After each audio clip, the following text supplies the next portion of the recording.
what of course was when the PlayStation 4 Pro was announced, it was like, okay, are they now going to show all the games on the PlayStation 4 Pro? Is this now the when our original PlayStation people are going to get screwed over? And of course, there are some things that, for example, the Battlefield multiplayer, it's running on a better frame rate, so you might have an advantage there.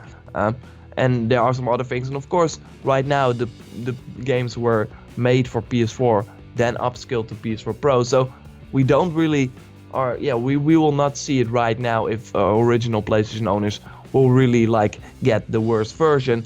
But it was interesting for me that during the PlayStation experience, it was not all all the games we saw were running on PS4. There was never this like line in the screen with like enhanced for PS4 Pro that you were looking at PS4 Pro gameplay. With Uncharted, with the Last of Us trailer even, they were all running on PS4. And I really think that this is what Sony like communicated with. This is just a cool 4K device. If you want it, go ahead. But we are still aiming for the PS4, and the Pro versions will just get upscaled. We'll just get a better frame rate if that's possible. So I really like this trend that they were not like, we now have this better console, let's just make all our games look as good as we can. They were just still like, yeah, good to people, like saying, okay, wow, this is and of course it's like hard to say a little bit with the PlayStation experience because Uncharted 4 is a game made for the PS4. But with the Last of Us trailer, yeah, that was of course a cinematic trailer. I mean, if we see God of War for the second time and it's running on PS4 Pro, then it might be different. But right now, I think that I'm pretty happy with how Sony is treating the PlayStation 4 Pro.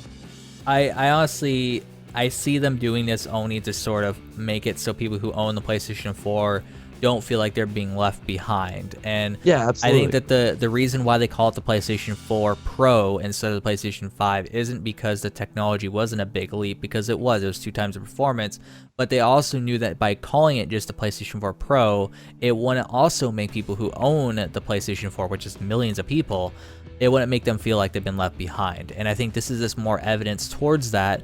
But I don't think that this is the beginning of the end in terms of like, oh well, they're obviously gonna keep making PlayStation 4 things meant for the PlayStation 4, and they're not gonna leave it behind.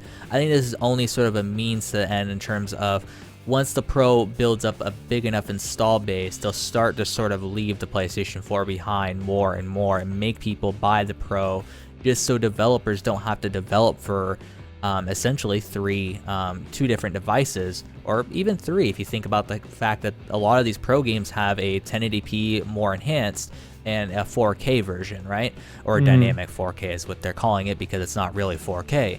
But yeah, I think that this is a good start for them. I think that for their current install base, it will ease them into it a lot more.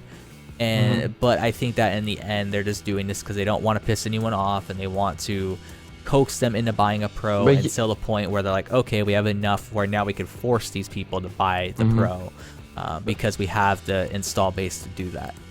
But do you really think that what I think that Sony will totally do is that they now have this Pro, they will just do this for until the PlayStation 5, so they have just the PS4 and the PS4 Pro alongside till the PlayStation 5, and then it will just reset again. I think that will happen, and not that they will then move to the PS4 Pro, then have the PS4 Pro and the PS5, and then move from the PS4 Pro to the PS5. Stuff like that. I don't think that will happen. I think that PS4 Pro will always be this console that, yeah, get a better performance, but it will not change the way you play the game, because otherwise the PS4 Pro would also have a better UI, and they would have stuck way more time into that, while right now it's just a console, just a box with some better tech in it, and yeah, that's about it. No, I think it really just comes down to Sony wanting to release consoles more frequently. And what we saw with this is the Pro, where it wasn't as like the most polished thing to release from them. It was more of like sort of an in-between prototype if you will, of what they were sort of working on. Like, let's just go ahead and release it. It's streamlined enough. We think we could sell it, and they ended up selling it to not only people but also developers as well. Not that developers aren't people, but you know what I mean. And so it really comes down to the fact that they're trying to amplify how many consoles are releasing, because they don't want to just wait 5 to 10 years to release another console. They want it to be every 3 years, every 3 to 5 years, and sort of bring that down to be even shorter, so that way they're making a little bit of money profit-wise off the hardware, but they're also, and the reason why I say that they're not gonna, and we've talked about this before about the Pro, I think that it will go to PlayStation 4, PlayStation 4 Pro, and then once the PlayStation 5 comes out, it'll be the PlayStation 4 Pro, and then PlayStation 5, and then PlayStation 5 Pro, and then PlayStation 5. And then so on and so forth. And I think the reason why they're going to do that, just like what Microsoft's been touting, they're going to be trying to do a unified ecosystem so no one's left behind.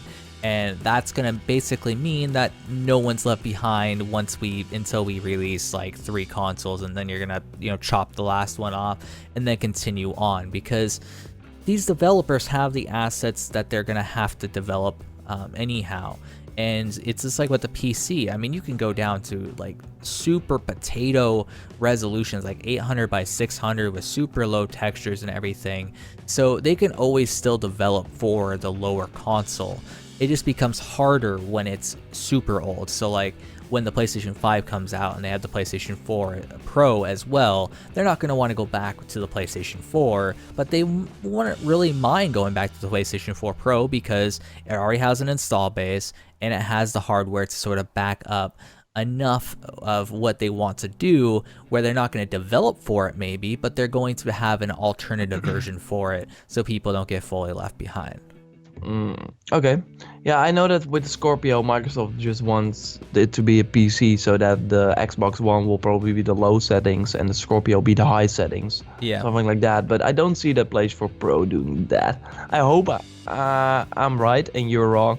But because I think that with the PlayStation 4, Sony saw such a great success, so why change a lot about it, right? Why change the way consoles work while they still have this huge success? I mean, they can release a PlayStation 5 Pro 2 years after the PS4, or 3 years even, and I'm fine with that. But to not do this real reset, to not make it feel like you're really making this huge leap with the new UI, because you can have the PS4 UI and the PS5 UI. Maybe the PS4 will have an update, of course, but there will probably be new features inside the PS5 that the PS4 Pro simply cannot do, while the PS4 to the PS4 Pro it's simply not the case. Of course, if you don't count resolution, but. And I'm not saying that the PlayStation 5 won't be different. I'm saying that it will be different. It's just that they don't want, with the faster releases of consoles, they don't want people to feel ripped off. And if you release a PlayStation 5 2 to 3 years after the PlayStation 4 Pro, and you expect those people to buy it, they're going to feel ripped off. And so I think that's why they're going to ease it in and sort of make it the same as the PlayStation 4, because they understand the console market enough to where console gamers expect to keep the same hardware for a while. And just releasing the Pro made some people feel a little bit of anger towards Sony, but it wasn't enough for them to totally drop the brand. So with this one, sort of the first sort of smack, it hurts. But then after that, once you sort of get punches, like with an MMA, for example, or boxing, the first punch or whatever you take, it's going to hurt. But the more you take punches, the more you understand, okay, well, the pain tolerance isn't there.